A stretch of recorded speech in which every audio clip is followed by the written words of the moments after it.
Welcome into the live stream here for the season finale of season 2 of McCready and Siskey, powered by Rain, Total Body Fuel. I'm Neal. That is Tyler. What it is, sir?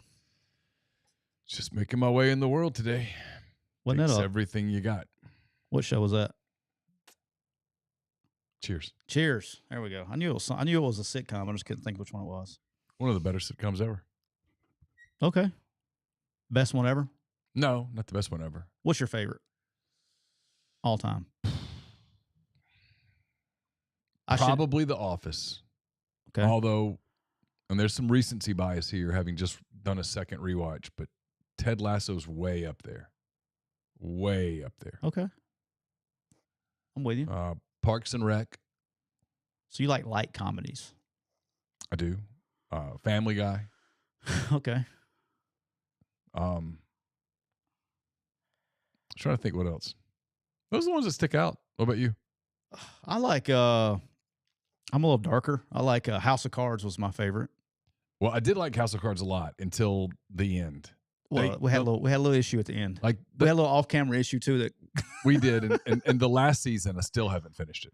Yeah. Like, I'm not even sure it's watchable. Oh, it's watchable. I like Sons of Anarchy before it went off the air. Okay.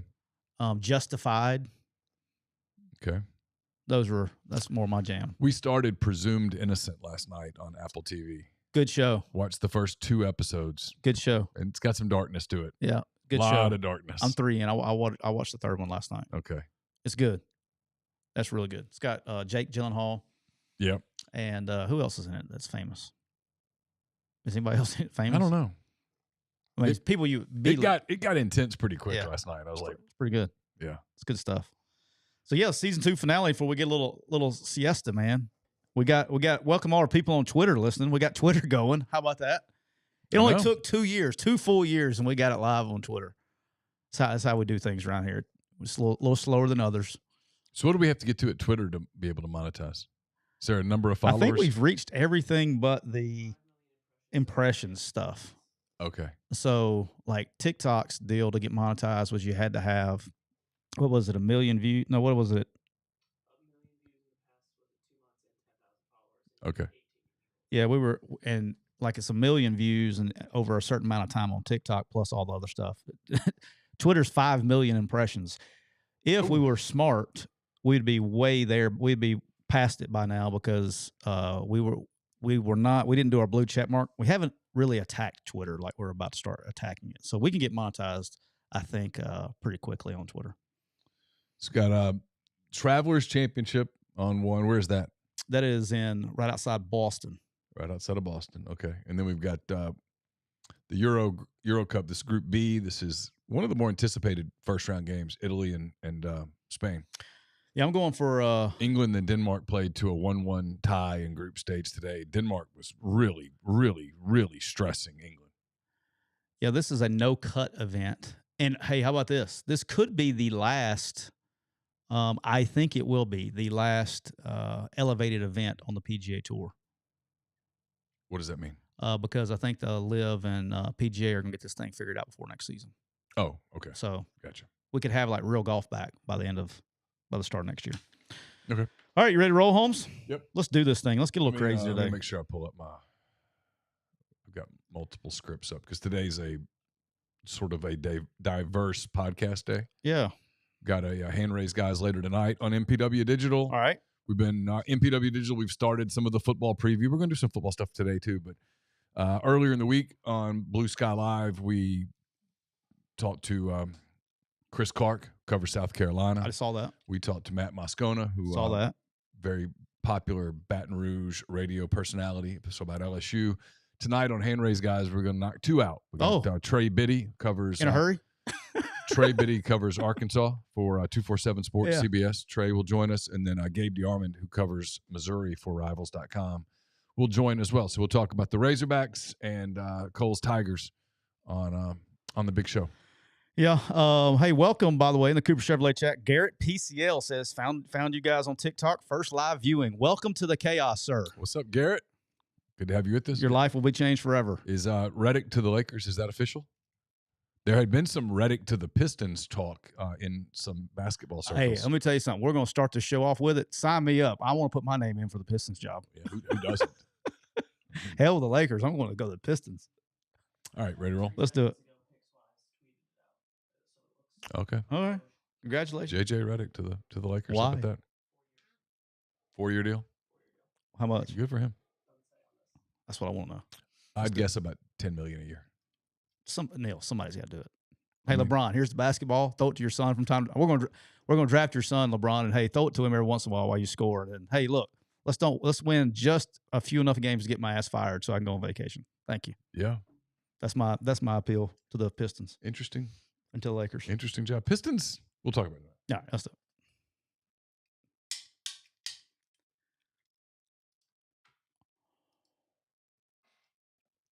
Welcome to episode 187 of McCready and Siskey, powered by Rioux Total Body Fuel. I'm Neal McCready. That is Tyler Siskey here on this Thursday afternoon.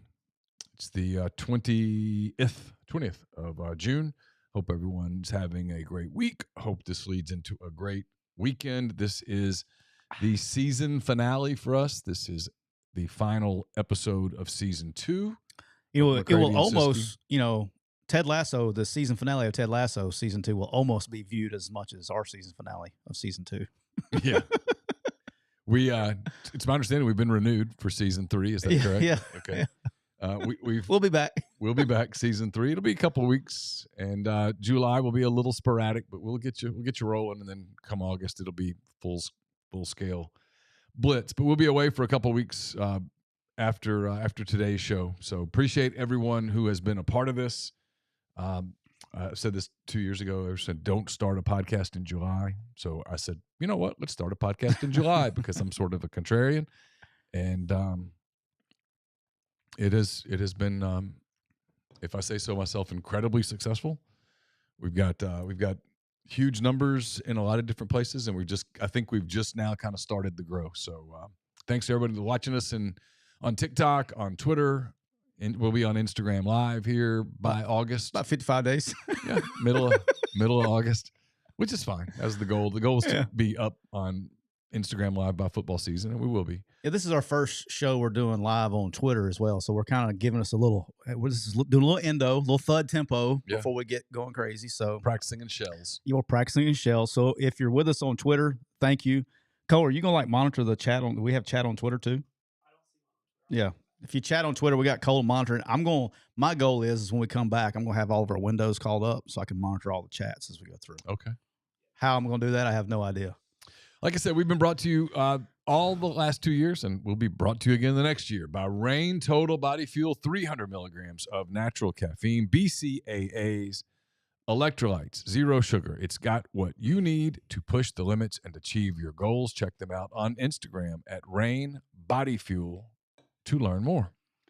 I got my cameras in the way of my rain cam, man. I got to get my guys, get my logo seen out there, man. Yeah, you got to get that fixed, man. Neal, the Cooper Chevrolet chat is already bumping. And just to remind everybody, it doesn't matter where you're located. Got a lot of new listeners. They will take care of you at Cooper Chevrolet. They currently have over 100 quality pre-owned, including certified used.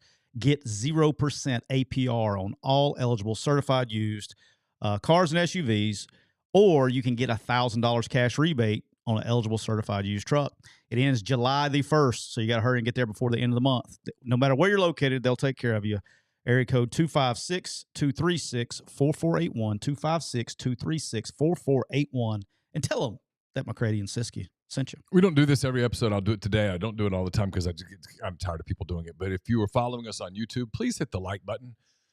Please hit the follow button where you subscribe. It's free. It helps. Subscribe. It costs nothing. It helps us. We're closing in on 7,000 at MPW Digital. We'd love for you to help us get there. In the event that you're new, we'll have a ton of football content, not just Ole Miss football content on MPW. I know we have a morning show that's Ole Miss centric. We have a lot of other programming that is not Ole Miss centric. So in the event that you're not strictly an Ole Miss fan or you're not an Ole Miss fan, we still have stuff for you, including this show. Lots of things, especially in football season, coming your way that we think you will like. So hit the subscribe button, and we'd appreciate it. And you can listen to this wherever you listen to your podcast, Apple, Spotify, wherever. We're there. Wherever. Find us. Find us. Look for MPW Digital, and we'll be in that feed. All right, Neal, let's crank this bad boy up. We kind of teased it in the pre-show. Has there ever been a guy that's had a better day than our good friend Monty Williams? I mean, ever? Yes. Was it among the best days one can have? Yes. I mean, he's got to be up there. He's got to be like top 10 best days ever. It was the best day of his life. Without question. I wonder if he goes down and somebody says, best day of your life. I wonder if he says this day before his kid's being born.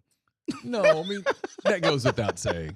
And Monty Williams has had a lot of tragedy in his life with his wife's accident, all of that happened when he was an assistant with the Thunder on Billy Donovan's staff back in I guess that was the early part of 2016. But no, I mean, look, I give Monty Williams a ton of credit. When he took the Pistons job in the press conference, he said it was because of the money. And they talked him into it. He said no. They talked him into it. He said no. And where was he? Where was he coming from? Because I don't know that. He was an assistant somewhere. He was a well thought of assistant. He'd had a head coaching gig, I think, in New Orleans. One of the more respected bench coaches in the NBA. The Pistons job was a nightmare in large part because was. It was, and it probably still is today. Yeah. I did like their recent hire. They hired Trajan Langdon, former Duke star, to run their front office, and he appears to be determined to do the rebuild the right way. They've tried to just throw money at things. They went out and picked up Jeremy Grant a few years ago, and it just made no sense at the time. They've drafted good players that don't really fit together, and then they've just been poorly managed. So hopefully if you're a Pistons fan, hopefully for your sake, Langdon manages your team better. They've got some talented players, but guys have languished there. There has been a void of development, and frankly, when you watch them on television, I know you're not a big NBA watcher. If you watch the Pistons on television, sometimes I try though. You think, God, that just makes no sense at all. Yeah, I try to watch. It's hard, but I try to watch. My time is limited. I'd rather watch college. Everybody knows that. If you know me, I'd rather watch college basketball than the NBA. But when you get fired after 1 year and you got 5 years left at $65 million total, and you're gonna get paid, that's $13 million a year by the old math. Good day, Monty. Hey, Monty, this rain is for you. Congratulations. Also a little basketball. I've been like, all right, so this guy's been popping up on my TikTok feed. It feels like every day. So I felt like I knew this kid. All right. It became news because he's going to be the tallest basketball player at Florida. And it came out like in the last 2 days. Florida. Yeah. Oliver Rioux. He's anywhere. Yeah, anywhere. But he's been on TikTok. He's been like a TikTok sensation ever since I've been on, and everybody, you all see this guy playing like summer league games. They'll put highlights up. Not fair. Not fair. 7'9", right? He literally, the guy, I don't even know if he has to jump to dunk. I mean, basically just extends on his tippy toes and just slams on everybody. And it's quick. So him at the local AAU gym is not getting AAU tournaments. Not very fair. No, he's not as skilled as a Wembanyama or. No, but he's not sloppy now. Yeah, no, he's athletic. Like some big dudes can't move. Are terrible. Yeah. He's not like he's not terrible. He's joining my Gators. Hey, my guy Todd and the Gators. I'd like to congratulate Neal McCready and your donation to the Florida Collective. See, I keep giving my money, and they keep getting dudes. And they keep getting dudes. It's how it works. 7'9". Like I want to go watch this guy play just to see somebody try to go dunk on him, because somebody's going to try to dunk on him. You're welcome, Todd. No, hey, listen, I'll send more. Sure, just send me a bill. You can't send me a bill? All right, I'll just send more. It'll be there in a few minutes. That's him calling you now. He's going to ask for some money for you. Yeah, I forgot to turn my phone on. Man, my deal with NILs with my teams. I'll turn my own private. When they call me and ask for money, I just give them. I just give them more. Just keep giving them more. Yeah, I mean, it is what it is. I told Laura today. She was like, "I'm gonna run to the grocery store." I was like, "Please don't." She's like, "Why?" And I said, "I just sent the last $100 to Todd." She said, "Todd who?" And I said, "Golden." Hey, just be eating bread and milk for the next. But the Gators are going to be winning. They're going to win. We're going to dominate the boards. You got a center. Yeah. You got a center. All right, skipping around a little bit. I saw this tweet maybe this morning. I saw this. This was pretty interesting. Of course, I think I knew this, but I didn't know it, I guess, officially. But all these people, we had we're in the middle of College World Series. We're in the finals. Not in the middle. We're in the finals. How about Chase? Did Chase say anything this morning? I didn't get to listen to the show. How fired up is Chase that his two favorite teams, the Tennessee Vols and Texas A&M Aggies, are in the championship game? We gave a sort of sobering I think it was a sobering assessment of where things stand for Ole Miss Who's fans. Chase pulling for? I think he's kind of pulling for Tennessee. Just write it down. You got to. You need to clip whoever Chase is going to say who he's pulling for. You got to clip that. That's great. I mean, if you asked him what two teams do you not want there, those have been the first two teams. That's hilarious. But there was a lot of two damn good teams. Yeah, a lot of complaining about if you're outside SEC country, a lot of complaining about too many SEC teams in a tournament, whatever. 11 of the 14 got in. And then I saw this. There should be no complaining. We're going to go ahead and claim Oklahoma in this because we can. But in the last 4, since COVID, since I better be careful how I say this, since the China virus got us back in 2020 and canceled the baseball season, there has been nothing but SEC teams. Oklahoma, we're going to give you the asterisk Oklahoma. Nothing but SEC teams in the finals for the last 4 years. So, and it's all different teams. That's probably the coolest part is there is no repeat teams. So starting this year in the last 4 years, exactly half of the SEC has been in the championship series of baseball. That's pretty cool. Here's one that I found. That's pretty interesting. I want to make sure I've got it right. So College World Series winners by year. I'm pulling this up. This is the interesting one. This is wild. It's better than that one? Yeah, listen to this. All right. If you literally if you change one play, okay? Oregon State, Arkansas, 2018 game 2. Oh, yeah, I remember that. Pop-ups in the air. Yeah. 3 Arkansas players surround it. Nobody catches it. That was foul ball, first base line. For the sake of this, let's just pretend a pop fly got caught. I realize I didn't. But had it, starting in 2017, you would have had 1, 2, 3, canceled by COVID, 4, 5, 6, 7 straight SEC winners, nobody repeating. You'd have 7 different SEC champions in 7 years. That's incredible. So it's like Vandy was one of them. It had been in Arkansas. It would have been Florida in 17. So Florida's the one. Arkansas didn't get it done, but it would have been in this scenario. Arkansas, Oregon State won the title. Vanderbilt in 19. Nobody in 20 because it was just too dangerous to play. My God, and all the players that died. Well, let's have a moment of silence for the college baseball players that died. TikTok has been fun, boys. Okay. Mississippi State in 2021, Ole Miss in 2022, LSU in 2023, and now either Tennessee or Texas A&M in 2024. So if you're betting on who's going to win the 2025 College World Series, it's going to be someone from the SEC. It's probably a pretty safe assumption. Seriously. I mean, if someone offers you SEC versus the field, you're like, here's my money. Yeah. I wonder what odds you could get on that. That's got to be you couldn't.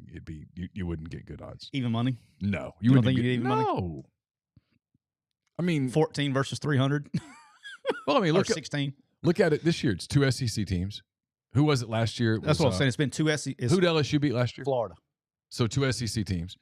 Oklahoma was Ole Miss's opponent in 2022. SEC teams. Yep. Mississippi State and Vandy before that. SEC. I mean, jeez. Who'd Vanderbilt beat in 19? SEC team, wasn't it? Michigan. Okay. Yeah.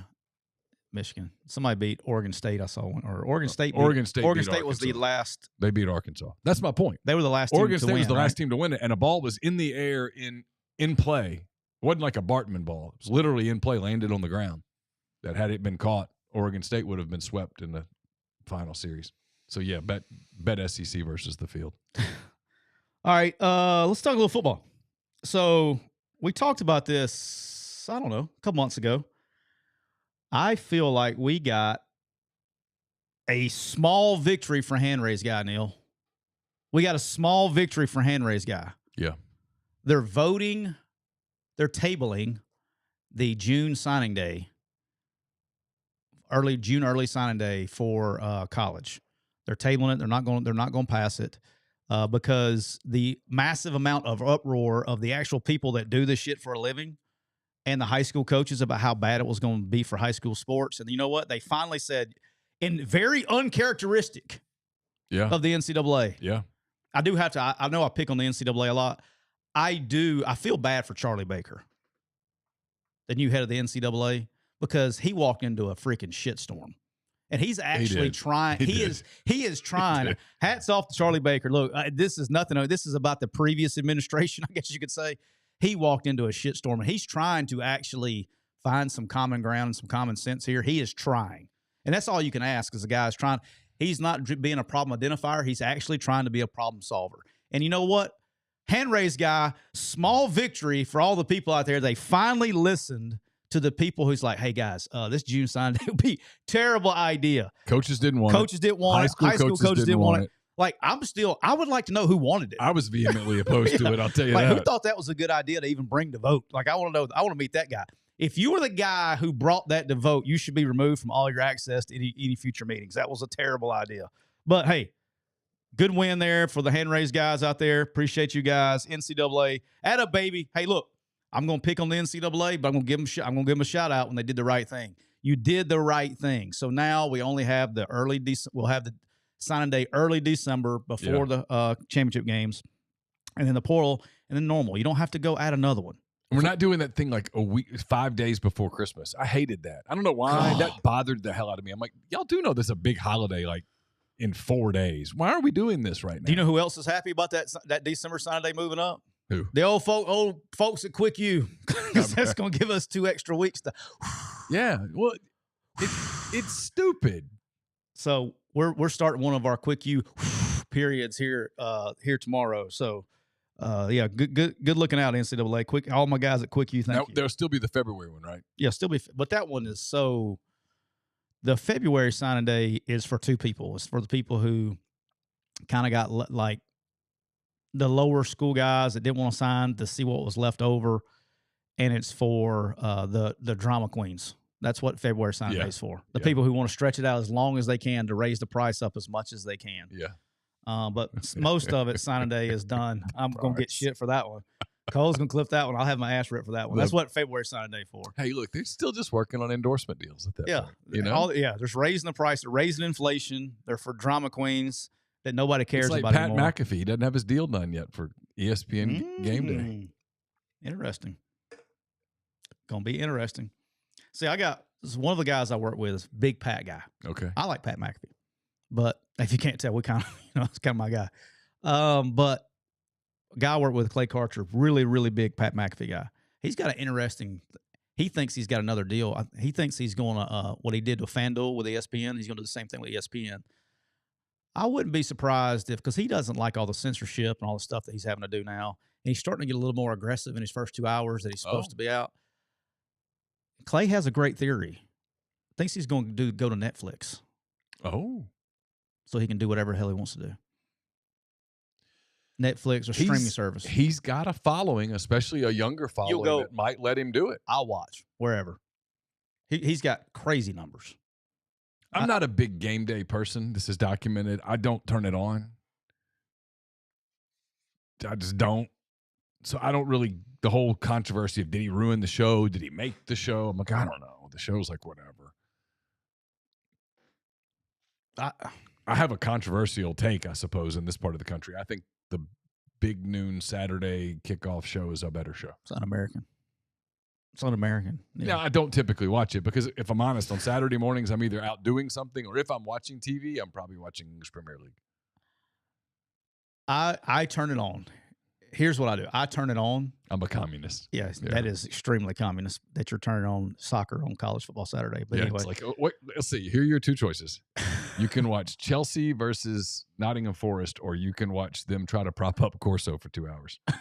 Give me the soccer. Well, Corso, they've. I feel bad. I do too. That makes me sad. But come on. Yeah, I know. Makes me sad. But anyway, I would rather watch cornhole. It's not too late for him to run for president. He would probably, man, come on. Can't do my guy Corso like that. I like Corso. But no, I think he makes it. He tries. They obviously brought him in to try to bring in a younger group to College Game Day. Did it work or not? I think it's working. I just think he just pisses off so many people. Like, you either love the guy or you hate the guy. I'm talking about Pat McAfee. You either love him or you hate him. Yeah. And I mean, he doesn't care. He's going to, he's got massive numbers. Wherever he goes, he's going to make money. So if I was him, just be happy. Go do what the hell you want to do. I'll be watching wherever you go. All right. This was great. All right. I don't know if you saw any of this or not. I have determined, this is my hot take. I'm assuming that Urban Meyer must not like Ryan Day. Urban Meyer must really not like Ryan Day, because he has come out and said that the Ohio State roster is the most talented roster in a decade, maybe ever. Is it? You just don't say it. Why not? Because if y'all are friends, you don't go set your guy up for failure. Is it? No, you're a football guy. Do tell me. I mean, look, is it the most? Hold on. I'll answer your question. Right, hold on. They're good. Here's the thing. If I ask 100 college football people who follow the sport, yes, tell me 12 teams that are going to the college football playoff in December, starting in December, 100 will put Ohio State in. I have 3 teams that I will guarantee you are going to be in the college football playoff. Georgia, Texas, and Ohio State. I will guarantee you they're going to be in the college football playoff. Well, then I'm going to go out on a limb and guess that it's one hell of a talented roster. So why can't we just admit that it's a talented roster? Yeah, but you don't. The players are getting paid. No. I'm with you. Ryan Day's making. Me and you can say that. I'm just talking about Urban Meyer's supposed to be your buddy. Don't set him up for failure and say if they don't win, it's his fault. Urban Meyer's a media figure. Yeah, if he's going to be he's on that show. I don't know about that one. Every time I turn on Big Noon Saturday, there he is. Well, maybe that's the difference between me and Urban Meyer, besides about $40 million being on Big Noon. Besides those, like, I don't give a shit how I would have never, if I'm friends with somebody, I get accused of it on here all the time. Yeah. Okay. And I will tell you, I'm biased. I know. I will admit it. I would never, ever, if I was, especially with that kind of platform, I would never put one of my friends on Front Street like that.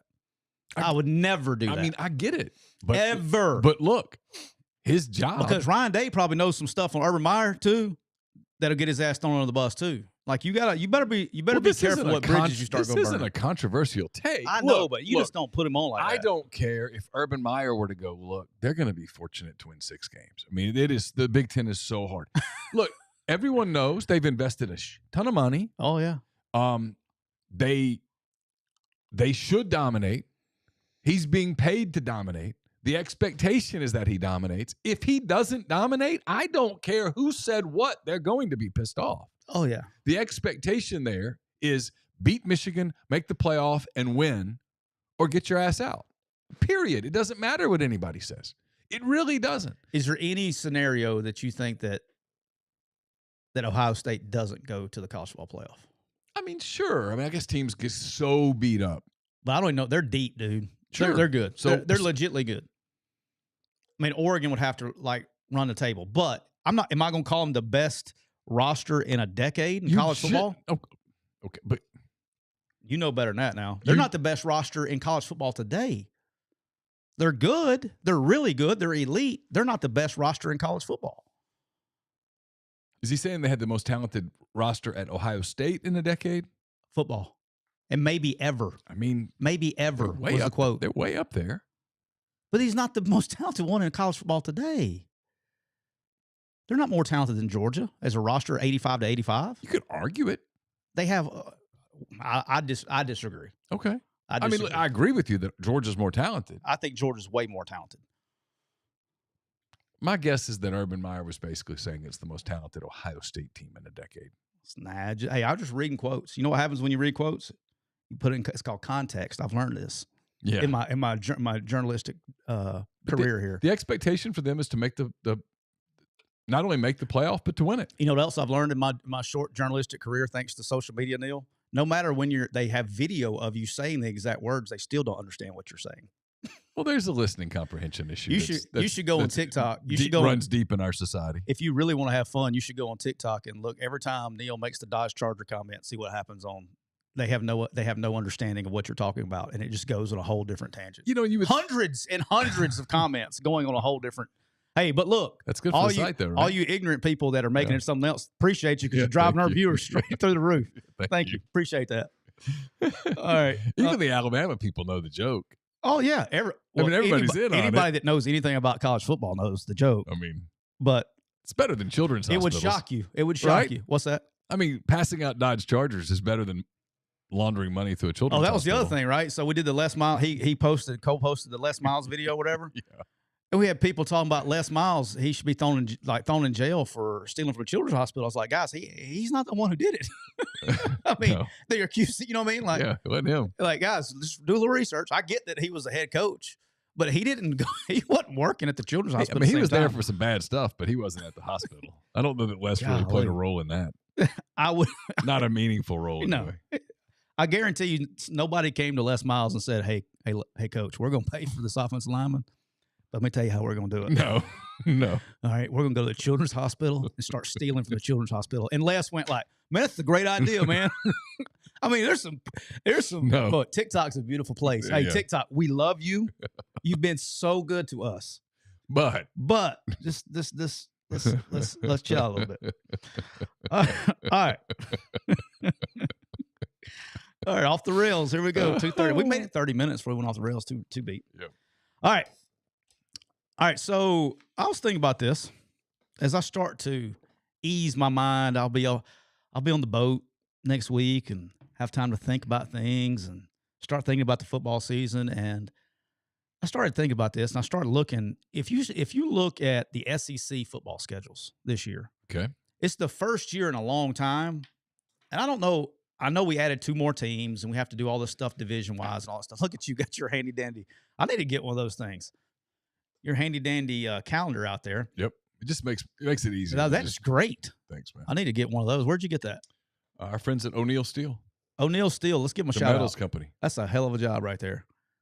All right, so O'NealSteel.com. Check them out. when you start looking at the schedules for the first time in a Hey, long O'Neal time, Steel, if you'd like to advertise on the podcast, holler at your boys. holla at your boys. Hey, McCready, anybody like to advertise? We're going to start our package for the fall when we get back. McCready and Siskey at gmail.com. Email us. We'll get back to you. Is it the A-N-D or the ampersand? A-N-D, like Okay. the letters. Gotcha. We ought to put that up on the screen. I thought about that too. It's a thought. I mean, you don't got to do it now, but I'm just saying, like underneath our little TikToks up there. So anyway, I started looking at the schedules, and for the first time in a long time, the schedule imbalance in the SEC is like drastic. I mean, it's drastic. Mhm. Like if you look, I think the easiest schedule is Missouri. I think the hardest schedule is Florida. And if you look at their schedules, you're like, holy, I mean, like, how in the hell did they do that? Like, I'm talking about it's really, really crazy. And I think where the chaos, usually in the league, where the chaos comes into effect, in the past, if you're an SEC football fan, or really any football fan, but particularly in the SEC, the chaos has been you've had a couple teams maybe tied to get into the SEC championship game or whatever it is. But there really hasn't been a lot of chaos besides beating each other up.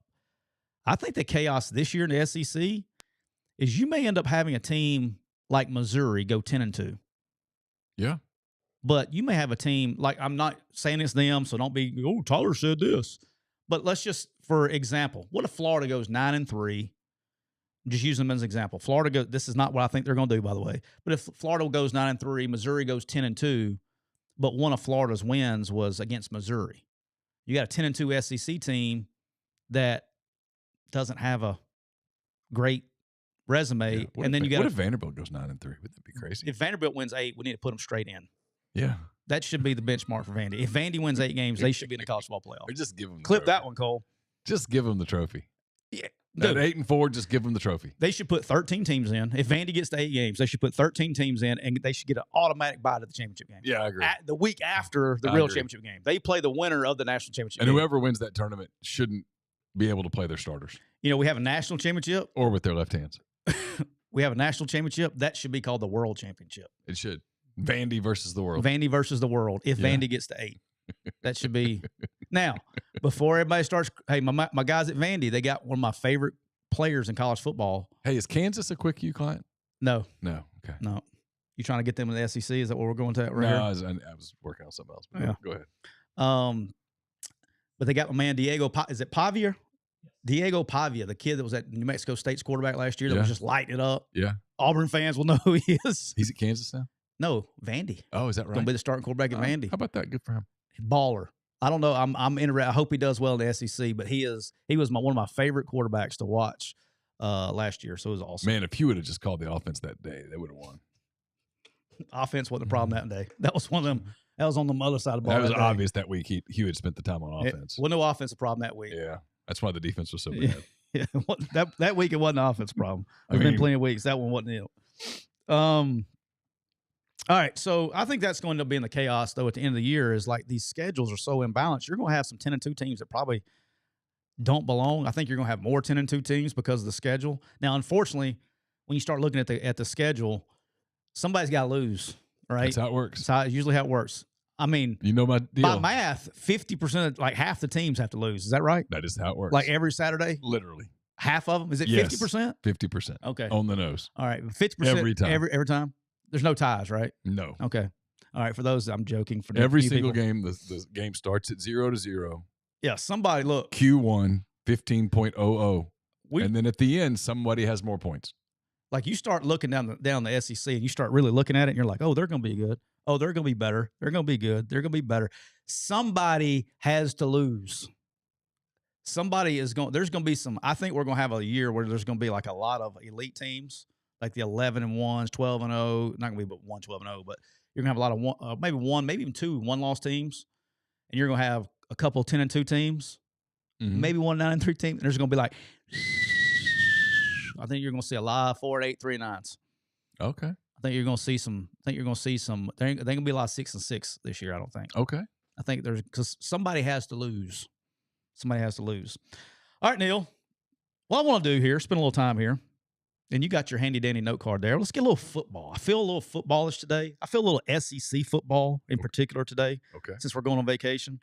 So I wanted to take. That's what Italy and Spain will do to you. They get you into an SEC football. That's exactly what it is. You know, I feel SEC football all about myself when it's 0-0, 35 minutes into the game. Zorro Zalatoris leading the Travelers Championship right now. One of who? I think his name is Zorro. His name is Will Zalatoris. Oh, Zorro would sound so much better. 1, 2, 3, 4, 5 guys at 6 under. Yeah, and that's why you're so excited. It's not good that I got my guy Colin Morikawa on my fantasy team right now. He is even par. You got to go low in this tournament. Yeah. Got to go low. Yep. So, but I do have Akshay Bhatia. I do have him on my fantasy league, and he went out and shot a 64 this morning. If I were Zalatoris, I would change my name to Zorro. Good double Z. Yeah. This dude, he looks like the caddy in Happy Gilmore. Will Zalatoris does. Mm-hmm. He's about 5'11", like a $106. This dude's skinny, and you wonder why he's had back problems. He's been hurt for a couple of years. All right, let's get into the SEC, and what I want to do in no particular order.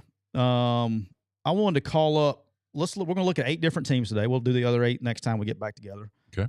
And talk about really what the most important part of the season is going to be to the teams as we get going. Okay. And I'll get your opinion, then we'll do mine. Let's just go in alphabetical order. I did not write them in alphabetical order. Let's start with the 8 that we got today. We got Alabama, we got Auburn, we got Florida, we got Missouri, Mississippi State, and Ole Miss. Okay. Okay. So let's start with Alabama. I know right. You got their schedule up there. Yes, Alabama opens with Western Kentucky, then South Florida. They go to Wisconsin, weekend off. Georgia at home, at Vanderbilt, South Carolina at home, at Tennessee, Missouri at home, weekend off, at LSU, Mercer, at Oklahoma, and they finish at home against Auburn. Okay. So the most vital part of their season? Yep. Well, you think season is going to be kind of, I wouldn't say defined, but you're going to get an idea of what they're going to be for that year. Yeah, it's the 2 weeks in late October. It's at Tennessee, followed up with the home game against Missouri. That'll be the gauge. 2 really good teams, one on the road, one at home. Even if they lost to Georgia, they won those 2 games, they'd head into November with everything in front of them. They lost one of those 2 games. All of a sudden, your playoff chances are not good because they still got to go to LSU. They still got to go to Norman. That's a little tough. That's a tough slate there. But those are surrounded by an open date in front of LSU. They always get the open date in front of LSU, and then a cupcake in front of Oklahoma. No offense to Mercer. So I think it's that stretch, Tennessee and Missouri. Okay. Mine was the September 28th. I think September 28th is going to be a big day in the OSEC. Yeah. I got the game at home versus Georgia. With some big games that day. Why do I think it's that important? One, because we all know Georgia's going to be good. Okay. Yeah. Alabama has them at home. It's funny how that works. It feels like Alabama's played Georgia at home like 3 times since they've been to Athens. It feels like, but anyway, they got Georgia at home, and that's that's really the first real test they got. And you're going to find out you got 2 elite teams. They got them at home. And what happens in that game? And what happens in that game and how they respond to it. And what I mean by that is this is, let's say they lose, okay? If they lose, how do they respond to a loss? And I think that's always been the trick there, is how do you respond? If they win, how do you respond? Because you got new leadership with Kalen DeBoer there. You got a whole new staff. How do they respond to success? How do they respond to failure? And that game will determine a lot, because if they succeed, they're going to be on an all-time high, right? Yeah, of course. You know, if they lose, is doubt going, you know, got new leadership. How does that work out? Does doubt creep in? Do you show, are you mortal? Do you show kind of where you're at? Now, do I think Alabama's a playoff team? I do. We'll get to all that stuff later. But that game right there, if they win that game, they pretty much assure themselves in the playoffs, barring some kind of massive collapse. Yeah, I think for the most part, anybody who beats Georgia is probably playoff bound. I'm with you. They don't have to win the game, but they can't get blown out. Probably not. You know, that's a big game. It's hard to say. That's a big gauge for me of where, you know, because I think Alabama's going to be really good on offense. I think they're going to be good on I think they're going to be good. I just think even if they lost to Georgia, even if they lost handedly to Georgia, they're going to go to Nashville and win. Yep. They're going to beat South Carolina at home. Yep. Then you go to Tennessee, and that's one you were talking about. If you win that one, well, now you come home from Missouri, and you've got momentum. And if you beat Missouri, all of a sudden the rest of your schedule kind of sets up for you to get a break at LSU, get a break at Oklahoma, then Auburn at home. I mean, it's tough. The league's tough. You're going to play tough games. I don't hate their schedule if they beat Tennessee and Missouri. If they lose to Tennessee or Missouri, it's pretty difficult at that point, because now you got to sweep that LSU-Oklahoma deal. Yeah. That might be difficult. I still think they're at worst a 10-2 team, in my opinion. At worst, I don't think they're a 9-3 team. I think they're better than that. Now they're going to be young in some areas, but they're extremely talented. All right, who's next? Auburn. The Auburn Tigers grind. War Eagle. All right, Auburn opens up with Alabama A&M, Cal, and New Mexico all at home before they open SEC play. Also at home, September 21st against Arkansas. And then Oklahoma at home. Auburn's at home the first 5 weeks of the season. How about that? Then at Georgia, October the 5th, open date. At Missouri, at Kentucky, Vanderbilt at home, open date. Harvard on the Bayou, and then Texas A&M at home, at Alabama. It was pretty easy for me right here for Auburn. I bet we got the same one. I mean, Oklahoma at home, at Georgia. It's basically the month of – if you include September 28th, it's a month stretch right there where it's Oklahoma, Georgia, Missouri, Kentucky. I mean, I don't know what's the goal. They're not a playoff team. No. But if the goal is to have a really good year, you probably need to win 2 of those. So mine's really simple on this one. Same date we just talked about, September the 28th. You're at home versus Oklahoma. Yeah. It's the end of a 5-game home stretch. They should be 4-0. I think they're better than the 4 teams they're going to be playing, so they should be 4-0. That place will be absolutely nuts. And that is 1 week after Oklahoma plays its first home SEC game against Tennessee. Yep. So for Oklahoma, there's your welcome to the SEC moment, right? You get jacked up. I mean, Norman will be nuts. Absolute circus that day.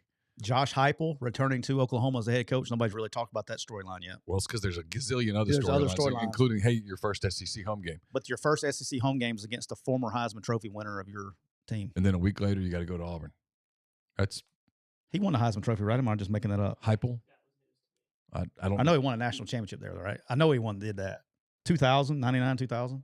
I don't think he won a Heisman. Jason White won the Heisman. Yeah. I just gave Heupel Heisman hype. Congratulations. I didn't know if you had your Heisman or not. It's probably the NCAA's probably got it with Reggie Bush's hit up somewhere. I mean, if the goal is to win eight games, there's your stretch, I think.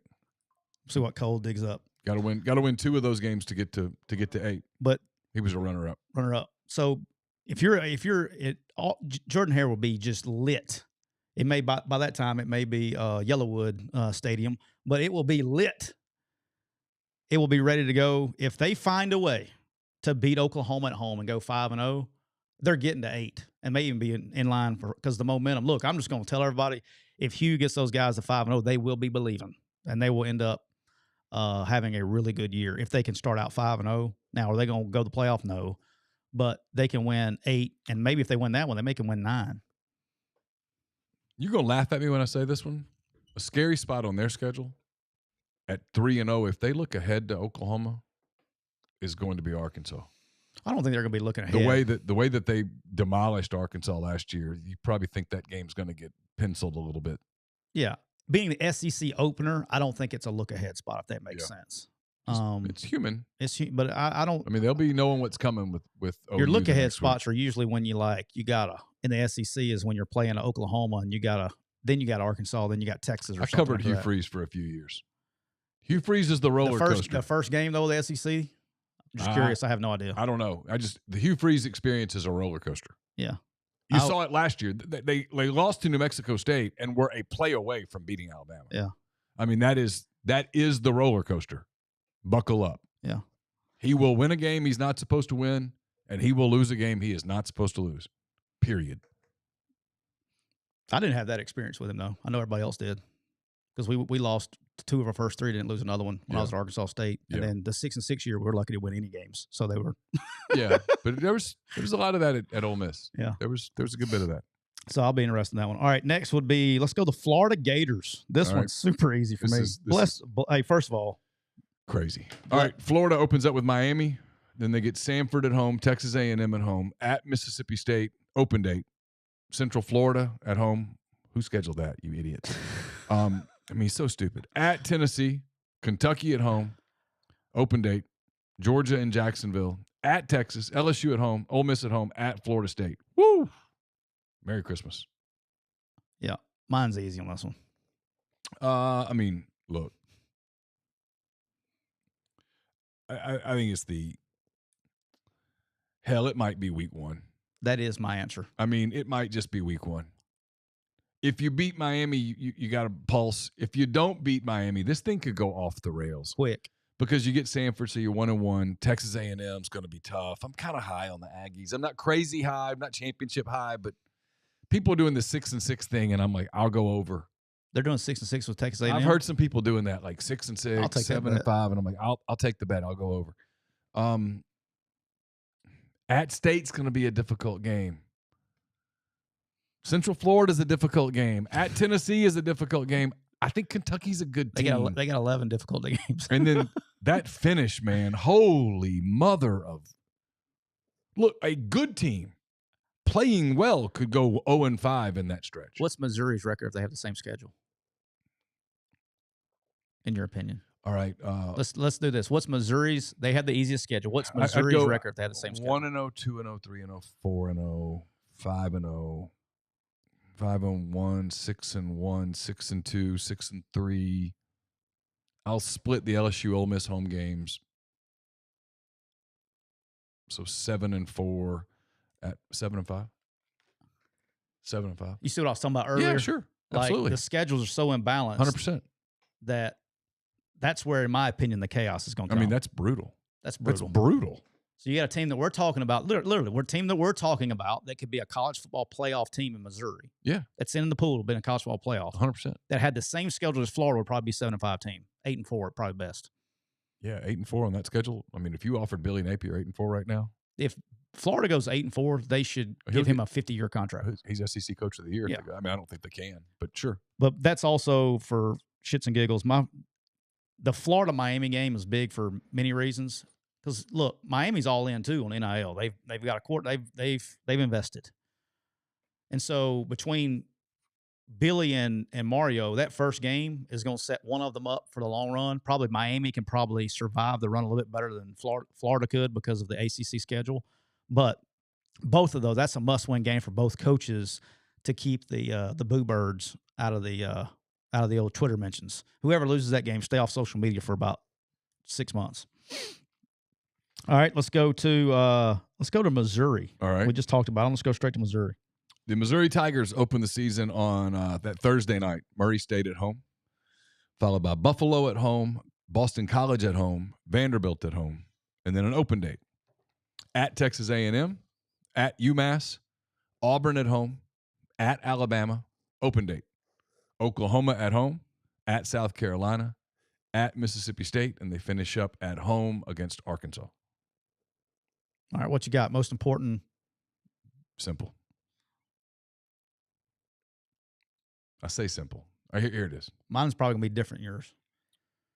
I think their big game is Oklahoma at home on November the 9th, and here's why.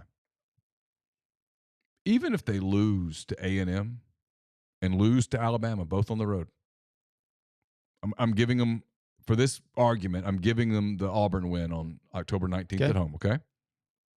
I don't feel like arguing with people. I'm not saying Auburn can't win, but for the sake of this conversation, Missouri beats Auburn. It's our show. They can get over it. Thank you. Their finish, if they beat Oklahoma, is cake. At South Carolina, at Mississippi State, Arkansas at home. If they're as good as I think they'll be, they win all those games. Look, if you told me Missouri goes 11-1, I'm not even remotely surprised. If you told me Missouri goes to A&M and wins with the veteran team, veteran quarterback, loses to Alabama, beats Oklahoma at home and wins the rest, not even a little surprised. Not even a little surprised. And if you told me they're 10-2, my pulse doesn't even quicken. All right, so mine is the at Alabama on October 26th.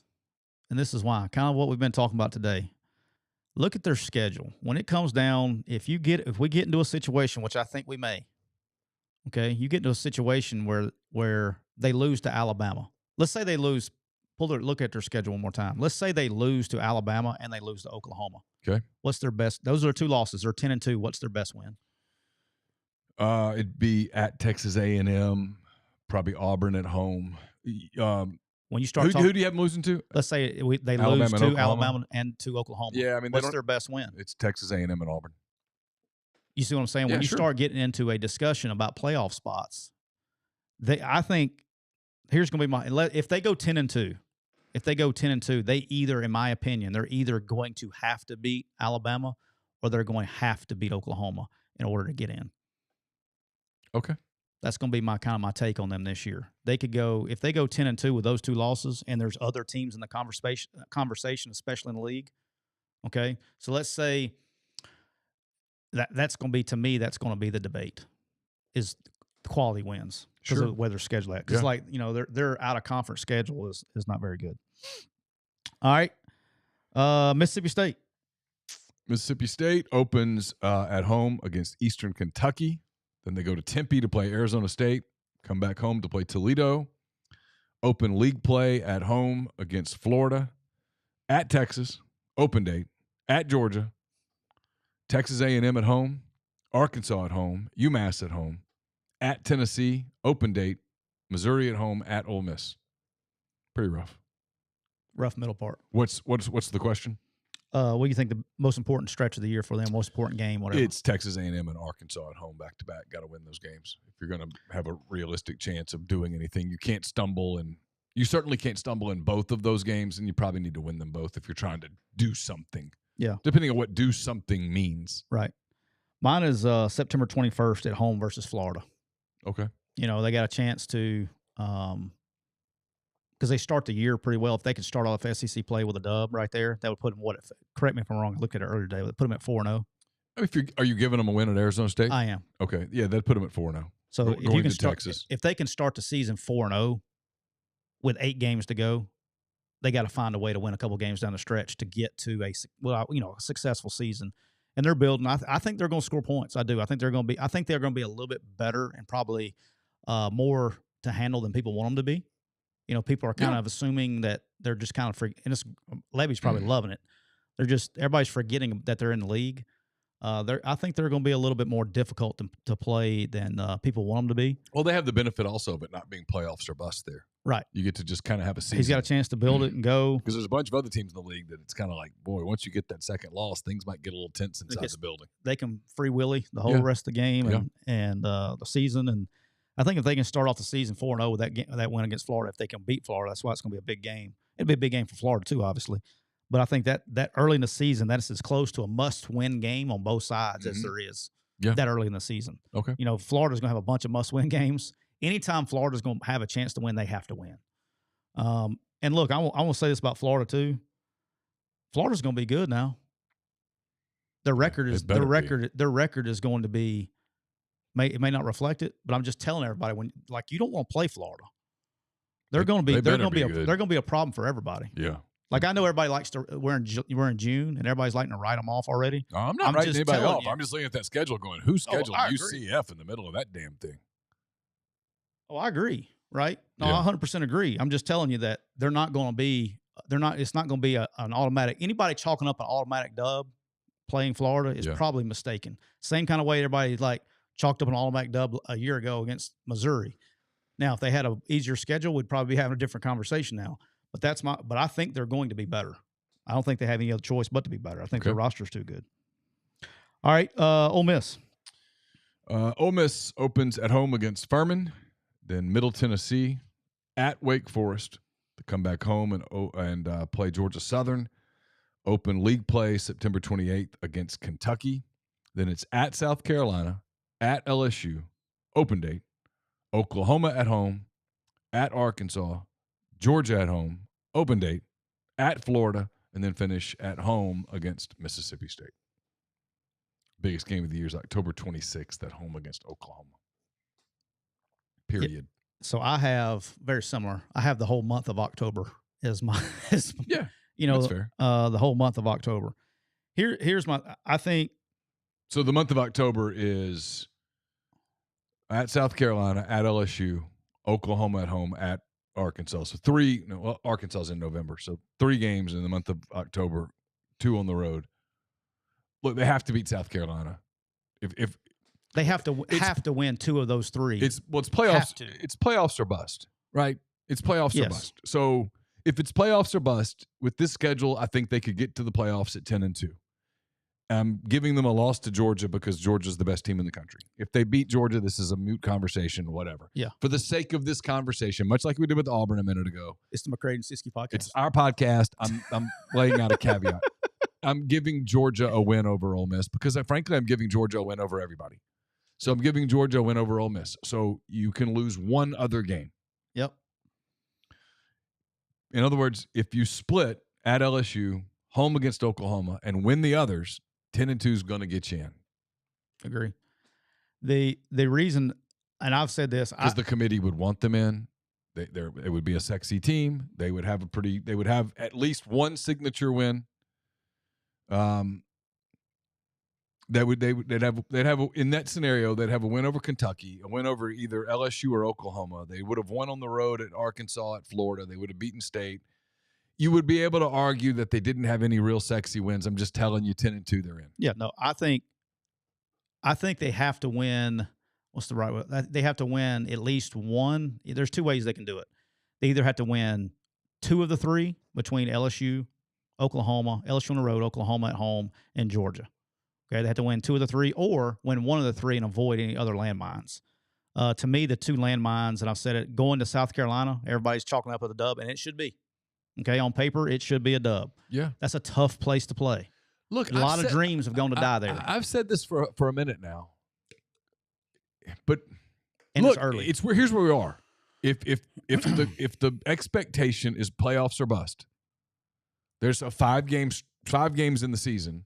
Kentucky at home, at South Carolina, at Arkansas, at Florida, Mississippi State at home. 5 games that you have to win. Yep. You have to win them. If you stumble in any of those games, you're almost certainly not going to the playoffs. I like their chances at home. You know what I mean? Like, just in general. But here's the point, right? That's a trip to South Carolina, which is a difficult place to go play. It's a trip to Fayetteville, where they haven't won since 2008. They did win a game in Little Rock, so it takes a little of the sting off that. Keep in mind, they have not won at LSU since 2008. They go there every other year. They haven't won at LSU since 2008. That's a little bit of a sample size. Has it been that long? Does it mean anything to the current team? Of course not. What does it tell you? It's really hard to go win in Baton Rouge. People just don't go do it all the time. I've covered a whole lot of games in Tiger Stadium, and I can tell you that I've covered a lot more LSU wins than I have LSU losses. They win there. So, and then you have the Swamp. And look, by the time they get to the Swamp, Florida might just be. And frankly, by the time they get to Fayetteville, Arkansas could be completely in the tank. There's a chance that Ole Miss plays against 2 interim coaches this year. Yeah. I mean, the Florida game is going to depend on how Florida's season's going, right? But what if, right? I mean, for kicks and giggles. Yep. Just play with me here. I'm down. Let's take We'll do both Arkansas and Florida fast on here's how that game could be different. Okay. Let's say Arkansas, just for play along, they win the first 3. They win one of the 2 between Auburn and A&M. Okay. Either at Auburn or in the Arlington game. So 4-1. And let's say they come home on October the 5th and knock off Tennessee. Beat Tennessee. Young quarterback, unproven defense. They have a big day and win a game. Do I think that's going to happen? I do not. That's but why for the game. sake of this argument, let's say it happens. Well, suddenly, they're 5-1 in an open date with LSU coming to town. And you've got momentum, and kids believe. You coached kids. I have. Momentum is a real thing in college football. Do I think that's going to happen? I don't. Now let's do it with Florida. And my point is, by the time Ole Miss got there, Arkansas would still have a pulse. And they would look at that and go, hey, here's our chance. We're not going to the playoff, but we can knock somebody out of a playoff. With Florida, let's say they beat Miami for kicks. Okay. Beat Samford. They should. Beat A&M at home. Okay. Go to state and win. Okay. Open date. Central Florida at home. All of a sudden, they're like, hey, we're the Gators. Win that game. Even if they go to Tennessee and lose, come home, beat Kentucky. Again, the expectation is in Gainesville is not make the playoffs. So we're cruising right now. Weekend off. Even if you lose to Georgia, lose at Texas, let's say you beat LSU in Gainesville. All of a sudden, when Ole Miss comes to town, they're kind of feeling themselves still a little bit. 7-3. And that's a different kind of game. Yeah. Now, do I think that's going to happen? I don't. But I've done this long enough to know that the June WLWLLLWW is a really good way to look stupid. Yep. I did it last year with Missouri. Hand-raised guy. Yeah, but you understand my point. No, I do. And that's you don't ever know. It's why you have to be when you do the point with Ole Miss, right? Is it's the only thing I kind of push back a little bit when I hear people go, well, LSU's free shot.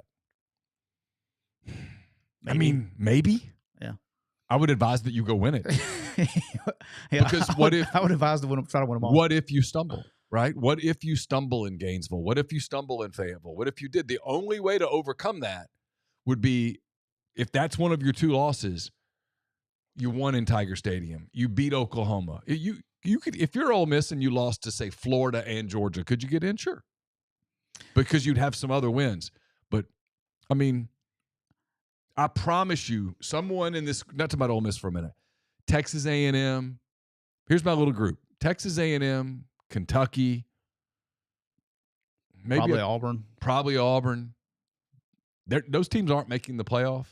But they're going Tennessee probably not making the playoff, but they're gonna Tennessee schedule's not bad either. But they're gonna impact who does. We'll talk about them. We almost did them today, but Tennessee schedule's not bad. But look, I'm probably gonna get. I think Ole Miss will go 10-2. That's kind of my number. So that's why I always say they're gonna be in a playoff. Now I think it's gonna be a little bit different getting there than probably everybody else thinks. I think they'll win 2 out of 3 between LSU, Oklahoma, and Georgia. Oh, but I think they're gonna stumble. That's still good against South Carolina or Florida on the road. Okay. I like the matchups where they're at. It's going to get tense in Oxford if they lose to South Carolina. I'll tell you that. You're going to feel a palpable stress in the air. I don't, like I said, if I bet on it, I'm taking Ole Miss. Yeah. But like I think that I think they're more like I like them at home. I do like them against LSU at that point in the season. Okay. All right. Getting ready to wrap this up before we get to life advice. Since we're going to be gone for 2 weeks, my man Cole likes story time. I am going to tell something I've never told on the show before. I was thinking about, and I got thinking about it. We were doing our Arkansas State. We were talking about that the other day with T.Y. Hilton the other day. And I figured statute of limitations is up. Nobody can sue me, and nobody's still there anymore at Arkansas State. I'm going to tell you about the time I accidentally, indirectly got Arkansas State put on probation and had to vacate wins and lost a scholarship. You did it? Yeah, on accident. Started an investigation. So this was a summer. This is like, because I was thinking about this time. I don't remember. I was thinking about Arkansas State and this time of year and all that stuff, and then it hit me. So I got to Arkansas State as receivers coach, and I got there in like February, right? And so the middle of the semester, and then for those people that don't know, these football staffs have grown crazy, in the last 15 years, whatever. We had one, and the academic departments, Neal, were not as like, you look at academic departments now, they got 4, 5, 6 people in there, and they got all, they're in it. Well, at Arkansas State at the time, we had like a former player that was just in that job, and it was kind of like a way to take care of former players. Mm-hmm. And so he was working it, and then, you started to build the staffs, right? And so Arkansas State made this big thing. They went and hired another person to put in academics and be in charge of everything. They gave her a bunch of titles and all that stuff, and she was kind of in charge of the academic meetings and eligibility and all this stuff.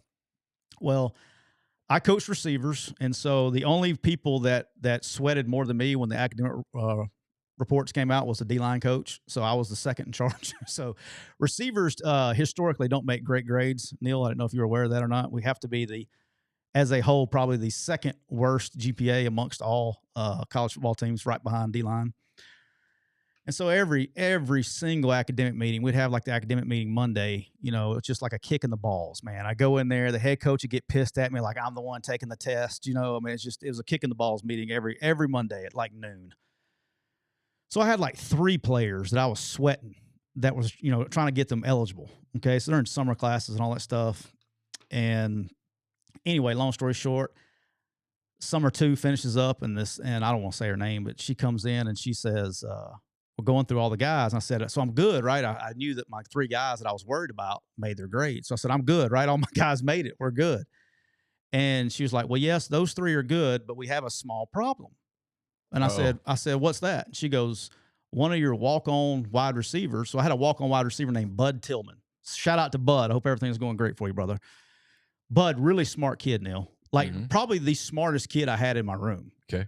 All right. He was a nursing major and had like a 3.65 or something in nursing. Really. Okay. So for those of you who don't know, going to nursing school's very hard. Very hard. Mm-hmm. This guy's got like a 3.65. And she goes, well, you kind of want smart people to be your nurses. That would be, it's a good, as a rule. As a rule. It's good theory to have. And you want your surgeons to be even smarter. Yeah. And and Bud was he tried hard. He knew what to do. He was just a little bit slow. Okay. It wasn't terribly slow, but just slower than what you would like. He's probably like a high 4.6, low 4.7 guy. Okay. But he was right on that cusp. We'd travel him sometimes and all that stuff. So anyway, long story short, she comes and she goes, Bud's not going to be eligible. And I said, Bud, you talking about Bud Tillman? She goes, yeah, he's not eligible. I said, he's the smartest kid in my room. He makes like straight A's and A. Like he had a semester where he had like 15 hours, Neal. He made like 4 A's and a B. And I'm sitting here going, that guy's ineligible? I said, how in the hell is he ineligible? She goes, well, he didn't meet his progress towards degree. I said, that's impossible. I said, like, how is this? I said, this is no way. I said, the guy's so I pull up his schedule and we're looking at it and I'm like, and I don't want to say her name. I said, there's no way that he's ineligible. I said, because if he was ineligible this year, because he had taken like 24, 28 hours or something with straight A's. Okay. And progress towards degree, so people know, is you have to be, after your second year, you have to be at 40% of your degree. Yep. Then it goes to then it goes 60 and then 80 going into your last year. And if you don't meet your progress towards your degree completion, you'll be ineligible. And so they were saying, well, you got a progress towards degree problem. And I was like, there's no way. And so I'm taking up for my player. Mm-hmm. Okay. So I'm pissed off. I just got there. The kid busts his ass for us. He's a walk-on. He's trying, he just wants to be a part of the team. I was a walk-on. I felt kind of like kindred spirits with the guy. I want him to do well. Okay. So I start raising hell. I go to the staff meeting. I'm like, this is bullshit. I was like, there's no way that this kid doesn't meet progress towards degree. And this is like right before camp started. So we couldn't invite him into camp. He was going to be part of our 105. We couldn't bring him in. I said, this is bullshit. And so we go and, we start practice. I explained to him, he's heartbroken because he's ineligible. He can't play. He's just going to go off and be a nurse, finish his last 2 years being a nurse. And I feel bad for the kid. We go to practice and all that stuff and everything's, you kind of just, you're moving on. You're getting ready for your first game and mind starts drifting. Yeah. Next up. So we were about the first week of the season. We're getting ready for Texas A&M. And people start showing up around the old football facility. We didn't know who the hell they were. And we start figuring out, well, long story short, they come to us the day we're leaving on Friday to get on the bus to go to Texas A&M, to go to the airport to go to the bus. Okay. And they come to us and say, like, all these players can't go on the trip because they're ineligible. I'm not talking about just random dudes. I'm talking about like Like 8 of our starters cannot go because they're ineligible. And we're like, whoa. One of them I remember was Matt Mandich. He was our starting left tackle. The guy hadn't given up a sack in his entire career. All right, he's from Hattiesburg. Hadn't given up a sack his entire career. He can't go. We're supposed to go try to play Texas A&M. We're like, whoa. So we had to go file appeals. And the NCAA granted appeal, allowed him to play. Here's what had happened, Neal. Yeah. Our academic department, sometime between the time they showed up. So when they showed up as freshmen, all right, Neal, you started as a PE major, whatever, right? Yeah. And you changed your major to mechanical engineering. It didn't matter, right? Okay. The academic department, or the person in charge of our academic department, just kept scheduling classes inside the wrong degree. Oh, no. For 3 years. For all of 2005, all of 2006, all of 2007. And so all these kids were having like Neal, we had like 7 kids with 3.5 above that was labeled ineligible. So they come back, and because I raised hell because of Bud Tillman, they come back and they vacated all the wins from 2005, 2006, 2007, lost scholarships and all that stuff, all because of Bud Tillman. So Bud Tillman, congratulations. Your issue caused the entire Arkansas State University to lose scholarships and vacate the conference championship game in 2005. But see, this is why people hate the NCAA. There's no common sense there. That someone should be able to look at that and go, hold up. He's not ineligible. Clearly someone's done something wrong. Let's find it. Let's figure it out. Move on. Yeah. Come on. But like, you know how like degree plans change, right? And then Arkansas State, they had changed a bunch of degree plans to where like even in the same major, the classes required to graduation had changed. Right. Well, my man over there in academics was just going off the one where he was enrolled in. And so they were taking all these classes that didn't even go towards a degree. Now, they were hard classes. So are those wins still vacated? Oh, yeah. They're still vacated. So stupid. Still vacated. I remember they went and got can't y'all give some of those to Les Miles? Let him get in? He just needs one. He just needs one. Just needs one. I think one of them was 2. That's the other thing. I wonder what happens when I think one of our vacated wins was one of LSU's wins while Les Miles was there. How do they do that? Who gets credit for the dub? If they won, they still get the credit. So if you can't vacate a win that both teams have to vacate? Oh. The game didn't happen. This is the game not happen? It didn't happen. How does that work? Because I'm pretty sure that one of those games vacated was against LSU. No, the game didn't happen. That would be great. That's a classic. There's your time warp. The game didn't happen. Didn't happen. It didn't happen. So let's give Les Miles that game back, and then he's at 600. Game didn't exist. But yeah, so my raising hell about my man Bud Tillman is what got us essentially put on probation. We had a guy lose his job over it, obviously. I would think. Yeah, lost his job. But we had, and then we got like they came and did an emergency appeal, the NCAA did, and we actually flew the guys down because we left as a team. We left and went to College Station with none of those kids on the bus or on the plane, and they flew them down separately. Fun flight. Yeah, and then we beat that ass the next night. Yeah, how about that? Yeah.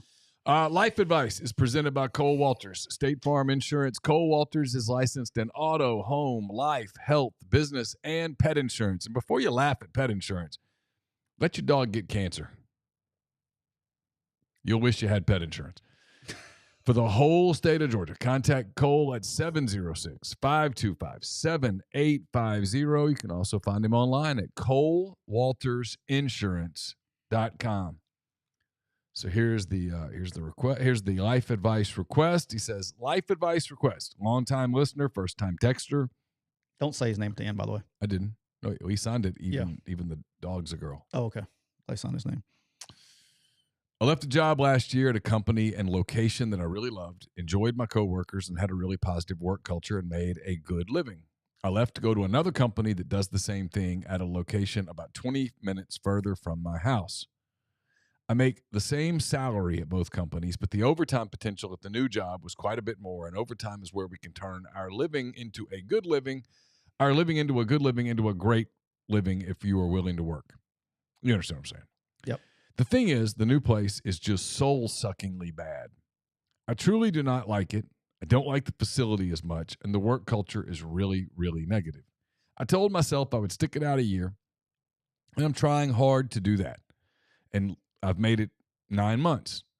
Now, the old boss is calling me about coming back, and I really want to go talk to him about it. Have either of you experienced this type of situation? What did you do? And am I making a mistake? part of me thinks I only have one life to live and should be happy. And another part thinks the money. As a father of 3 girls, that's obviously a huge part of the equation. Any advice would be appreciated. Sincerely, even the dog's a girl. All right. There's a lot here. A lot. Go ahead. My advice would be, you're unhappy. Being unhappy is not good for you. Being stressed is not good for you. The soul-suckingly bad thing is not good for you. Ultimately, being in a place that is soul-suckingly bad is going to have a negative impact on your career. Your other boss, your old boss wants you back. You want to go back. It's about money. Tell him. Sit down with him and see if you can't meet somewhere in the middle for what could be and what was. Trade a little bit of money for a lot of happiness, sure. Now, I don't know how much the difference is. If the difference is monumental and you're at a young point in your life, sometimes when you're young, you just got to suck it up and grind. You just got to push. You just got to forget the outside stuff, the soul-suckingly bad stuff, and focus on your career and your money and your taking care of your family and setting up your kids. Because, listen, 3 girls are going to be really damn expensive, and I'm not talking about weddings and stuff. I'm talking about college and all the other stuff. Kids are expensive. They're the best thing that ever happened to you, but they're expensive. Yep. But you're in a good spot. You showed them that you're willing to leave. They want you back. You want to go back. And if they want you back bad enough, they'll figure out a way to maybe compensate you to some degree. And at that point, chalk it up. That's my advice. Yeah, my advice on any job is to never I've been through it all. I've done it before. I've kind of done both things. But after doing it for a long time, never take a job because of money. Agreed. That's easier said than done because you feel like, here's the best way I can describe it to you. You feel like you get focused up on the money too much. But like in my case, you know, when I took a job because of money, and it wasn't a bad job. I enjoyed the job. It had nothing to do with the job. It just took me away from my kids more. And that's time that I will never get back. Mm-hmm. And I can make all the money in the world, and I can never buy the one thing you can never buy. You can have all the money you want to buy. The one thing you can never buy is time. Because they don't sell it at Walmart. They don't sell time. Nope. They Go to sell Walmart. Everything else. You got most anything at Walmart you can find except you got a headache, time. Go buy some Tylenol. Yep. Okay. Anything you do, you can buy all kinds of things. You can't buy time. No question. And so for me in my life, it wasn't about the job being miserable. It was about not having the time with my children. Mm-hmm. And I didn't get it. Now, financially, was it better for our family? Sure. Could they were going to have a lot of fun while I was working. Awesome. But when you go 2 years without seeing your kids awake, that's time I'll never get back. No. And now that I have a younger child, basically, I get a chance to redo it again. You know, that's time that I miss. You know, Jackson and I went to LA this past weekend. Yeah. And I got to spend just him and I for 3 days. This is best time. You know, I'll never forget that as long as I live. I would have never. More importantly, he'll never forget. Yeah, and he'll never forget it. And I would have never been able to do that. Mm-mm. And, you know, fortunately what I'm doing now, it's good. But like, you know, if I was coaching and I was at a school, I wouldn't be able to do that. And I always say, just never, your time that you have with your children is priceless. Yeah. Look, it's worth you'll figure it out. That's probably the best way I describe it to you. You'll figure it out. But neither one of the companies that you're talking about is ever going to love you back. And if you leave, they're going to replace you. Now, money matters, and it's important to be successful in your job. Yeah. But, I mean, the Europeans have this thing figured out a little better than we do. Like, they don't stress work the way we stress work. They don't grind the way we grind. Right. And they, I think for the most part, are happier people. We're also 2-time world champs. Well, that's true. That's true. Yeah. We're back to back. Yeah. May have our shot at a third game coming up soon. But, and Grind says it in the chat. Thanks, Grind. Whatever decision, I will say this. because everybody listens to our show is going to have this come up at some point in time in your life, at some point in time when you got to make a big decision like this. Whatever you decide to do, and you may have reasons if money is that big of a, a deal to your situation, and I don't know what it is, whatever you decide to do, don't look back. You make the decision and you stick with it. Yeah. Because whatever decision you go, you can't look back and go, man, what if? Or because then it makes you start regretting your current job. Yeah. And then it makes things worse. So whatever you do, pick it and ride with it. Yep. Agreed. All right. That wraps up not only this show, but season 2 of McCready and Siskey, powered by Rai'n Total Body Fuel. I would like to take this opportunity to thank the people at Rai'n. Again, Bob Brucato, all the people at Rai'n who've been so good to us over the past couple of years. We appreciate you probably more than we can truly express. We always talk about this, but don't forget the Rai'n Storm. Fantastic. If you don't want the fully leaded Rai'n, you want something a little lighter. All sorts of great flavors at Rai'n Storm. Rai'n Total Body Fuel, though, 300 milligrams of natural caffeine, BCAAs, electrolytes, zero sugar. It's got what you need to push the limits and achieve your goals. And you can check them out on Instagram at Rai'n Body Fuel to learn more. We will be back sometime in July. We'll let you know. And July will be a little sporadic, probably SEC media days and stuff going on, but we won't. I've had some people ask, when are y'all going back to 3 shows? Not till probably the first game week, or maybe even the week after the first game week. So somewhere in there, we'll get to that. But we'll be back on our Monday, Thursday schedule at some point in July. Until then, for Cole Catalano over here, for Tyler Siskey, I'm Neal McCready. Have a wonderful weekend. Have a great 4th of July. And we hope to see you back on the other side as we get closer and closer to the 2024 football season. Take care.